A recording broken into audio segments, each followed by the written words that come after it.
qiynalib darvoza ochishni hojati yo'q. Avtomat darvozalar zamon rivojlanyapti, zamonga qarab sizdan rivojlansangiz bo'ladi. Mahallada signal cholib to'palan qilishni hojati yo'q. Ishdan kelyapti, bir dona pulta ezasiz, o'zi avtomatik ochiladi. Narxlari nech pul deganlarga $85 dan $140 chiroyli holatda qilib berishyapti. Xo'p, endi aka nimaga qimmat, nimaga arzon deydiganlarga qanaqa sifatlari bor? Xo'p, alyuminligi bor mana.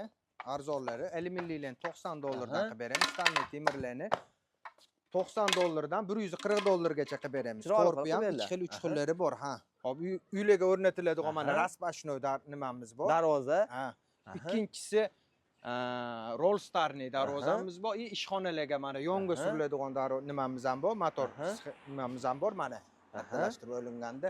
Hop, uchinchisi Rollstarni darvozamiz bor, to'rtinchisi seksionli darvozamiz bor, beshinchisi raskladuvchi taxlit ochiladigan. Undan tashqari markiziyalarimiz bor, pergolalarimiz bor. Penthouse-larga ham qilib beriladi. Endi agar sizni darvozangiz eski darvoza bo'ladigan bo'lsa, eski darvozalaringizga ham borib mexanizmning eng zo'rlaridan chiroyli holatda o'rnatib berishadi. Pastda nomerlar bor. To'liqroq ma'lumotni ustakalarimizdan olib o'tasizlar.